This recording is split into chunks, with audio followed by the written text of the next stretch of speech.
मला खात्री आहे काल जे आपण काय बघितलेलं साइन थिटा कॉस थिटा किंवा टेन थिटा हे तुम्हाला परफेक्ट समजलं असेल. आज आपण काय करूया तर थोडक्यात मी तुम्हाला पायथागोरस थेरम सांगतो. पायथागोरस थेरम काय आहे तर समजा काटकोन त्रिकोणात म्हणजे काय असेल राईट अँगल ट्रायंगल असेल तर काय असतं बघा तर एसीचा स्क्वेअर म्हणजे आपला हायपोटेनस झाला किंवा त्याला कर्ण म्हणतो आपण. तर इतर ज्या दोन राहिलेल्या बाजू आहेत त्याच्या कर्णाच्या बेरजेएवढा वर्गाच्या बेरजेएवढा असतो. म्हणजे काय झालं सांगा A B square plus B C square. ह्याला आपण काय म्हणतो पायथागोरस थेरम. म्हणजे समजा आपल्याला ए बी आणि बी सी दिलंय तर आपण हायपोटेनस काढू शकतो किंवा हायपोटेनस दिला आणि एखादी बाजू दिली तरी आपण काय करू शकतो तिसरी बाजू इझिली काढू शकतो. तर ह्यालाच आपण काय म्हणतो तर पायथागोरस थेरम म्हणतो. तर पायथागोरस ट्रिपलेट असतात. ट्रिपलेट म्हणजे का समजा मी 5 हायपोटेनस धरला तर त्याची एक बाजू 4 असणार आहे आणि दुसरी 3 असणार. हे आपल्याला हे जर माहीत असेल तर कॅल्क्युलेशन आपलं काय होणार इझी होणार आहे. कारण आपण काय करतो परीक्षेमध्ये कॅल्क्युलेशनमध्ये काय घालवतो वेळ घालवत असतो. पण ट्रिपलेट तुम्हाला काय करायचे लक्षात ठेवायचे किंवा पाठ करायचे म्हटलं तरी चालेल. हे आपलं दुसरं ट्रिपलेट झालं. हे आपल्याला समजलं बाबा 8 आणि 6 आहे ना त्याचा हायपोटेनस काय असणार आहे 10च असणार. ते पटकन आपल्याला काय यायला पाहिजे लक्षात यायला पाहिजे.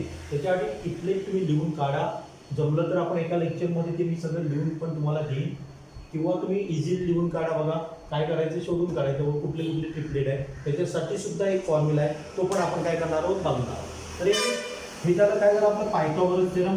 पायथागोरस थेरममध्ये काय असतं सांगा कर्णाचा वर्ग हा इतर दोन वर्ग म्हणजे राहिलेल्या साईडचे जे दोन साईड्स आहेत त्यांच्या वर्गांच्या बेरजे एवढा असतो. म्हणजे हायपोटेनसचा स्क्वेअर हा काय असतो का sum of the square of remaining two sides. म्हणजे ॲडजस्टन आणि ही काय असतं म्हणजे कुठला आपण अँगल धरतो त्याच्यावर आहे ही ॲडजस्टन का ही ॲडजस्टन ते आपण काल बघितलेलं बघा. ते ज्या दोन राहिलेल्याच्या बाजू असतात त्यांच्या वर्गांच्या बेरजे एवढा असतो. एवढं तुम्हाला काय असायला पाहिजे परफेक्ट माहीत असायला पाहिजे.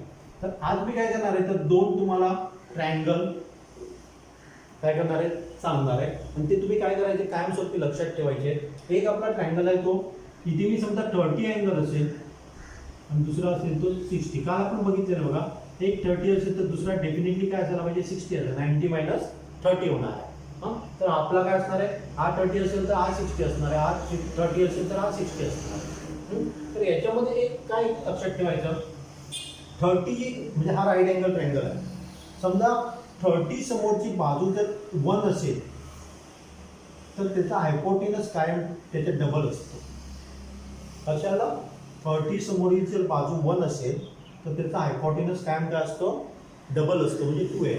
आणि जर 1 असेल तर त्याची ॲडजेसंट साईड कायम √3 टाइम्स इथे जे काय असतं त्याची व्हॅल्यू इथे 1 असल्यामुळे डायरेक्टली मी काय लिहिलंय √3 लिहिलं. हा आपण काय करायचं लक्षात ठेवायचं. त्यामुळे काय होणार बघा एकदम इझिली मी काय करतो बघा मला काय करायचं आहे काल आपण थीटा बघत होतो. आता मी काय करतो त्याच्याबद्दल व्हॅल्यू काढतो sin 30 काढायचं आहे. तर काल आपण काय बघितलेलं तर ऑपोजिट ही आपली काय झाली ऑपोजिट झाली म्हणजे विरुद्ध बाजू झाली डिवायडेड बाय हायपोटेनस. ते तुम्हाला लागणार आहे बघा sin 30 ची व्हॅल्यू काय हे पाठ नाही करायचं. मला काय करणार हे मी लक्षात ठेवलं ना सगळं मला जमणार. 10 30 cos 30 जे काय असेल sin 60 cos 60 10 60 सगळं मला हे फक्त लक्षात ठेवायचं. आणि त्याच्यामध्ये एकदम इझी काय बघा 30 समोरची बाजू जर आपण एक कन्सिडर केली तर त्याच्या बरोबर डबल काय असतो समजा हायपोटेनस असतो. आणि 30 समोरची बाजू 1 कन्सिडर केली तर 1 टाइम्स √3 असतं. किंवा इकडे जी बाजू असेल त्याच्या √3 टाइम्स काय असतं आपली ॲडजस्टंट बाजू असते किंवा लगतची बाजू असते. आता बघा मी काय करू शकतो कॉस काढू शकतो cos 30 मला काय मिळणार का √3/2 √3 म्हणजे ॲडजस्टंट डिवायडेड बाय हायपोटेनस मिळणार आहे. किंवा आपल्याला tan 30 काढायचं आहे. tan 30 आपण काय बघितलेलं opposite side divided by adjacent परत लगेच म्हणजे 1/√3 हे आपल्याला काय होऊ शकतं इझिली मिळू शकतं. तसंच जर आपल्याला समजा 60 काढायचे आहेत तर 60 मी इथे लिहितो बघा. जनरली काही विद्यार्थी काय करतात बघा हे सगळं पाठ करतात. sin 30 किती हा cos 30 किती √3/2 नाही करायचं पाठ.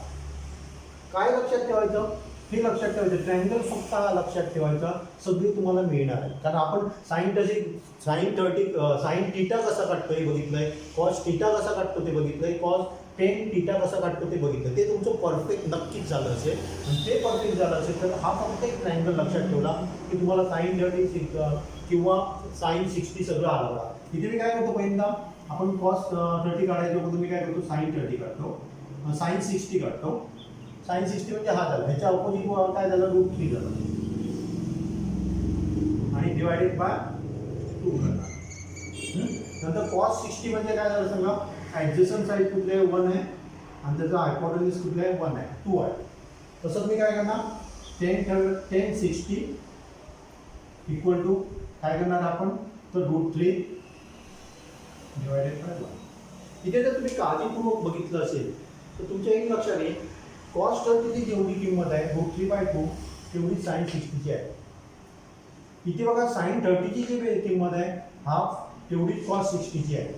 आणि इथे जर बघितलं तर काय होणार, 10 30ची आणि 10 60ची काय येत नाही सांगा, सेम येत नाही. पण 10 60 आणि 10 30 मल्टिप्लाय केलं तर त्याचा आन्सर मात्र 1 येणार. हे आपण नंतर बघणार आहोत. फक्त एवढं तुम्ही लक्षात घ्या, कॉस 30ची व्हॅल्यू साइन 60 सारखी असते, साइन 30ची व्हॅल्यू कॉस 60 सारखी असते. म्हणजे याच्यावरून आपण काय सांगू शकतो बघा, sine theta is equal to कायम कॉस 90 मायनस थीटा. इथे पाहिजे तर बघूया आपण, साइन थीटा म्हणजे थीटा आपण समजा 30 घेतलं तर आपलं काय मिळणार आहे, कॉस 90 मायनस 30. पण कॉस 90 मायनस 30 म्हणजे काय सांगा, कॉस 60. म्हणजे आपण काय केलं, साइन 30 इक्वल टू काय असतं, कॉस 60 असतं. किंवा समजा आपण साइन 60 घेतलं तर 90 मायनस 60 म्हणजे काय होणार आहे, कॉस 30 मिळणार आहे. जे आपण बघितलंय, कॉस 30 इक्वल टू साइन 60. म्हणजे हे कायम लक्षात ठेवायचं, साइन थीटाची व्हॅल्यू काय असते, कॉस 90 मायनस थीटाची बरोबर असते. आणि कॉस थीटाची व्हॅल्यू साइन 90 मायनस थीटाच्या बरोबर असते. हे आपण इथे काय केलंय, 2 केलेलं आहे. हे तुम्हाला काय करावं लागेल, हे फक्त ट्रायंगल एक लक्षात ठेवा.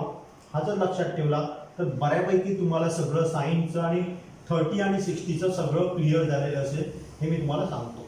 आता मी दुसरा इकडे पाहिजे तर काढूया आपण एक, कारण दोन्ही समोरासमोर असू दे आपल्या. समजा एक मी ट्रायंगल काढतो, राईट अँगल ट्रायंगल काढतो. हा आपला राईट अँगल ट्रायंगल झाला. आणि आता काय कन्सिडर करूया सांगा, की हा काटकोन त्रिकोण झाला, x Y Z. Y angle काय 90 आहे. आणि दुसरी गोष्ट काय आहे तर हे दोन्ही सेम आहे. म्हणजे कुठला ट्रायंगल, हे झाला सांगा, ट्रायंगल झाला समद्विभुज त्रिकोण, आयसोसेरस काय झाला आपला, ट्रायंगल झाला. त्याच्यामध्ये दोन काय असतात, बाजू सेम, म्हणजे ही दोन्ही अँगल काय असणार आहे, इक्वल असणार.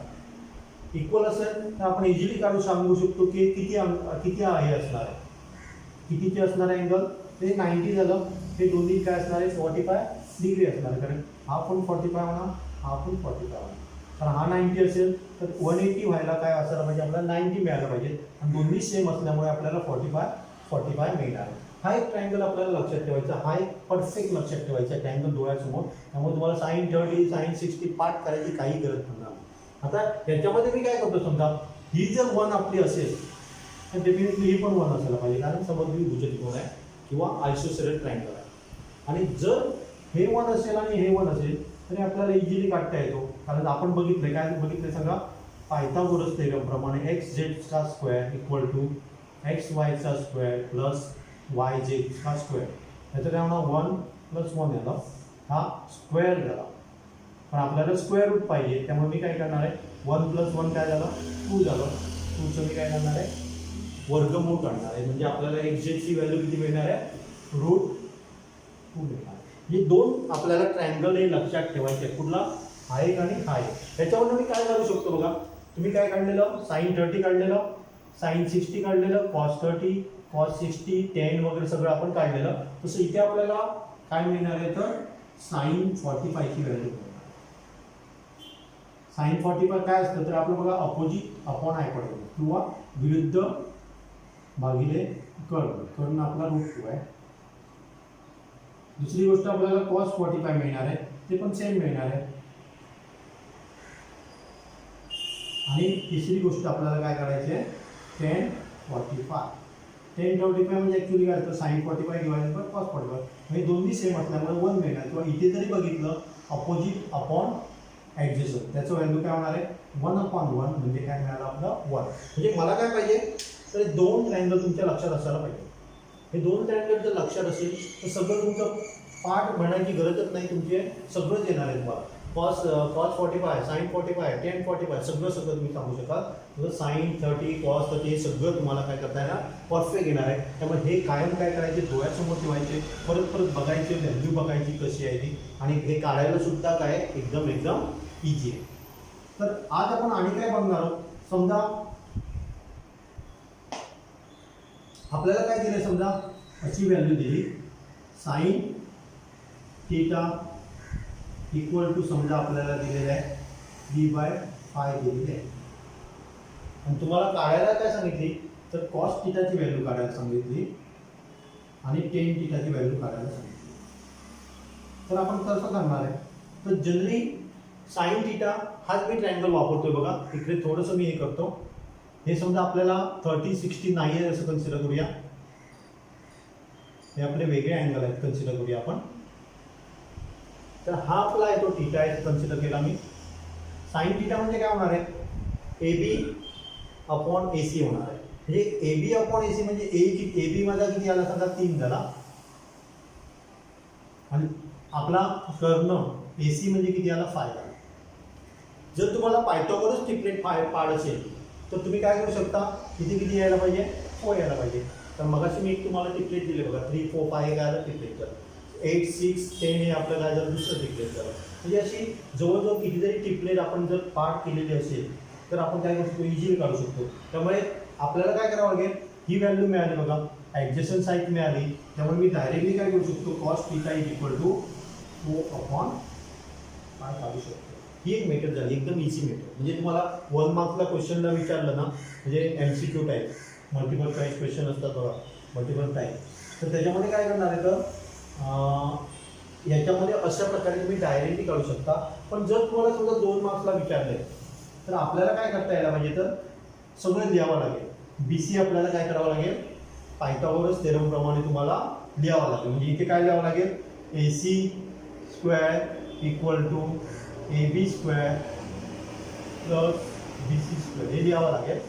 AC स्क्वेअर आपला 25 झाला, AB स्क्वेअर आपला 3चा स्क्वेअर म्हणजे 9 झाला, प्लस BC समजा आपल्याला माहीत नाही, मी लिहिलं आहे, पण समजा आपल्याला ही मी डायरेक्टली काढलेली, पण परीक्षेला समजा 2 मार्क्सला आलं तर आपल्याला लिहिता यायला पाहिजे. हे या बाजूला घाला बघा, तर मला काय मिळालं, 16 इक्वल टू BC स्क्वेअर. जर BC इक्वल टू आपल्याला काय मिळणार आहे, 4 मिळणार. हे तुम्हाला सगळं काय करावं, लिहावं लागेल. आणि एकदा BC मिळाली की तुम्हाला काय मिळाली, लगतची बाजू मिळाली की तुम्ही काय करू शकता, cos थीटा काढू शकता, tan थीटा पण काढू शकता. हे पाहिजे तर असा डायग्राम करून त्याला काय करायचं, दाखवायचं सगळीकडे. आणि tan थीटा म्हणजे आपला काय नाही बघा, 3/4 येणार. ही एक आपली काय झाली, म्हणजे कशा प्रकारे एक दिलं असतं तुम्ही काय करू शकता, दुसरं काढू शकता. समजा मला काय दिलंय, tan थीटा दिलेलं आहे. tan थीटा समजा आपल्याला दिलंय 6/8 दिलेलं आहे. तर मी काय करणार, समजा सेम वापरतो बघा मी, तर 6/8 दिलं आहे आपल्याला, tan थीटा इक्वल टू. तर मी काय करणार आहे, tan थीटा आपला थीटा हा झाला, त्याच्या समोरची बाजू किती आहे, 6 म्हणून दिलेलं आहे, आणि त्याच्या लगतची बाजू 8 आहे. कारण हे आपण काल बघितलंय बघा, tan थीटा म्हणजे काय, अपोजिट साईड डिवायडेड बाय, आपण काय बघितलं, लगतची बाजू, ॲडजस्टंट साईड बघितलेली आहे. लक्षात आहे, म्हणजे याच्यामध्ये पहिली वरची जी असणार ती काय असणार आहे, अपोजिट साईड असणार आहे, आणि ही जी आहे ती ॲडजस्टंट साईड, लगतची बाजू असणार आहे. त्यामुळे आपल्याला काय मिळालं, 6/8 मिळालं. मग आपल्याला काय करावं लागेल, तर पहिली गोष्ट आपल्याला ACची व्हॅल्यू काढायला लागेल. मग मी काय करणार आहे, तर AB स्क्वेअर इक्वल टू आपला काय येणार आहे, 6 square plus 8 square equal to 36 plus 64 equal to आपल्याला काय मिळतं, 100 मिळतं. आणि 100 आपला कशाचा स्क्वेअर आहे, समजा ACचा स्क्वेअर आहे. त्यामुळे AC इक्वल टू ही मला किती मिळणार आहे, 10 मिळणार आहे. आणि एकदा तुम्हाला ते मिळालं की cos थीटा म्हणजे काय झालं, समजा आपल्याला sin थीटा पाहिजे, जाऊया. sin थीटा म्हणजे अपोजिट अपॉन हायपोटेन्यूज, म्हणजे काय मिळणार, पाहिजे तरी ते तुम्ही लिहा, AB divided by AC. AB ची व्हॅल्यू 6 आहे, AC ची व्हॅल्यू काय 10 आहे. नंतर कॉस थिटा म्हणजे काय होणार आहे, BC divided by AC. BC ची व्हॅल्यू 8 आहे, याची व्हॅल्यू काय 10 आहे. अशा प्रकारे तुम्ही काय करू शकता, काढू शकता. ही एक मेथड झाली. दुसरी पण मेथड आपण बघणार आहोत. हे मी रफ करतो. तर ह्या त्रिकोणात आपण बघूया की ते 10 हे आपल्याला काय दिलं नाही. समजा हे आपलं असं आहे, पायथागोरस तुम्हाला मी थेरम सांगितलं, AC² = AB² + BC². इथे मी काय करतो माहितीसाठी फक्त इथे काढतो बघा, साइन थिटा लिहितो. साइन थिटा म्हणजे काय होणार आहे, AB डिवायडेड बाय AC होणार आहे. 10 थिटा पहिला कॉस थिटा लिहूया. Cos theta = BC divided by AC लिहूया आणि 10 थिटा = AB डिवायडेड बाय आपलं BC. हे मी ते लिहिलं आहे. हे आपण काल परफेक्ट बघितलेलं असेल आणि मला खात्री आहे तुमचं सगळ्यांचं परफेक्ट झालेलं असेल. आता हा आपला पायथागोरस थेरमप्रमाणे लिहिला आहे. कर्णाचा वर्ग इथं दोन साईडच्या वर्गाच्या बेरजे एवढा असतो, आपण हे बघितलं. तर मी काय करतो बघा, ह्या प्रत्येक टर्मला ना AC² ने काय करतो, डिवाइड करतो. AC² ने काय करतो, डिवाइड करतो. इथे करतो बघा, AC² डिवायडेड बाय AC². ह्याला जर AC² ने डिवाइड केलं तर मला काय करावं लागेल, त्या बाजूला पण डिवाइड करावं लागेल. Divided by AC² plus BC² divided by AC². म्हणजे याचा अर्थ काय झाला सांगा, AC² डिवायडेड बाय AC² आपल्याला 1 मिळत आहे. AB² divided by AC². जर इथे तुम्ही बघितलं तर साइन थिटाची व्हॅल्यू काय, AB डिवायडेड बाय AC. त्यामुळे आपण काय लिहिणार आहे, साइन थिटा स्क्वेअर, कारण याची व्हॅल्यू AB/AC काय आहे सांगा, साइन थिटा आहे. नंतर BC/AC जर बघितलं तर आपली व्हॅल्यू काय सांगा, कॉस थिटा स्क्वेअर. म्हणजे काय झालं सांगा, साइन थिटा स्क्वेअर किंवा कॉस थिटा स्क्वेअर = काय काय असतं, 1 असतं. हे आपण असं पण लिहू शकतो बघा, sine square theta plus cos square theta. म्हणजे असं लिहिण्यापेक्षा आपण काय लिहिणार आहे, असं लिहिणार आहे. दोघांचा मिनिंग सेम आहे, एकच आहे. साइन थिटा स्क्वेअर किंवा sine square theta, cos theta square किंवा कॉस स्क्वेअर थिटा. म्हणजे आपण काय म्हणतो बघा, x ब्रॅकेट स्क्वेअर किंवा आपण काय लिहितो, x² असं लिहिलं तरी आपलं काय बरोबर आहे आणि असं लिहिलं तरी आपलं काय दोन्ही बरोबर आहे. त्या टाईपचं झालं. म्हणजे याच्यावरून आपण एक काय प्रूव्ह केलं की sine square theta plus cos square theta = काय असणार आहे, काय 1 असणार आहे. त्याच्यावरनं हे आपण सिद्ध केलेलं आहे. तर हे आपल्याला लागणार आहे, कुठे कुठे काय करणार आहे आपल्याला लागणार, हे आपण लक्षात ठेवायचं आहे. ह्या मेथडने पण तुम्ही काय करू शकता, त्याची व्हॅल्यू काढू शकता. ती आपण कशी काढायची ती पण बघूया. तर सेम उदाहरण घेतो मी. इथे समजा घेऊया 3 घेऊया, इथे 4 घेतलं तर इथे काय असणार आहे, 5 असणार आहे. पण समजा हे आपल्याला दिलेलं नाही किंवा मगासारखं सेम करूया, नाही तर इथे आपल्याला काय दिलं नाही, समजा BC दिलेलं नाही. इथे फक्त मी 3 लिहिलेलं आहे, त्याच्याबद्दल इथे 4 लिहिलं, बाकी काय फरक नाही आहे. आपल्याला काय दिलं आहे, साइन थिटा = 4/5 दिलेलं आहे. मगाशी मी तुम्हाला सांगितलं की पायथागोरस थेरमप्रमाणे तुम्ही काढा म्हणून. तर इथे आपण वेगळं काहीतरी करूया. मी काय करतो बघा, आपल्याला माहिती आहे sine square theta plus cos square theta = 1 माहिती आहे. मग आपण काय करूया, याच्यावर साइन थिटा आहे ना त्याचा वर्ग करूया. वर्ग केला म्हणजे स्क्वेअर केला तर आपल्याला काय म्हणा, समजा 4/5 square plus cos square theta = 1. दुसरी मेथड बघतोय आपण. 4चा स्क्वेअर आपला 16 झाला, 5चा स्क्वेअर 25 झाला, प्लस कॉस स्क्वेअर थिटा = 1. इथे बघूया आपण. हे मी काय करतो, त्या साईडला घेतो, म्हणजे आपल्याला काय मिळालं, कॉस स्क्वेअर थिटा = 1 - 16/25, 16/25. आता इथे जर बघितलं तर 1चा सेट किंवा डिनॉमिनेटर 1 आहे आणि याचा सेट किती आहे, 25 आहे. जेव्हा आपण अशा प्रकारचे काय करायचे असतात, सबट्रॅक्ट करायचे असतात, तेव्हा त्याचे डिनॉमिनेटर किंवा त्याचे सेट आपल्याला काय करावं लागतात, समान करावं लागतात.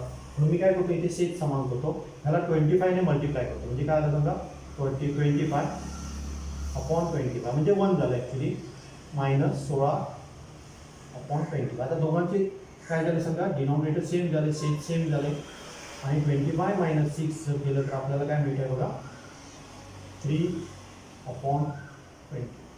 सॉरी ह्याचा 9 मिळाला. आपण पुढच्या स्टेपला घेऊया.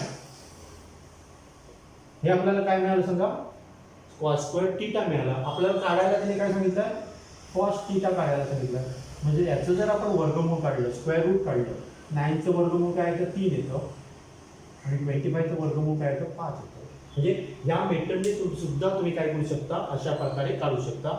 फक्त तुम्हाला काय माहिती असायला पाहिजे, sine square theta plus cos square theta is equal to 1 हे काय असायला पाहिजे, माहीत असायला पाहिजे. तर आपण काय करतोय, याच्यावरच काय करणार आहे फक्त, म्हणजे अशा प्रकारची उदाहरणं तुम्ही सोडवायचे जेणेकरून काय होणार समजा तुमचे परफेक्ट होणार आहे. पहिली गोष्ट एक लक्षात ठेवायचं, पायथागोरस थेरम लक्षात ठेवायचं आहे.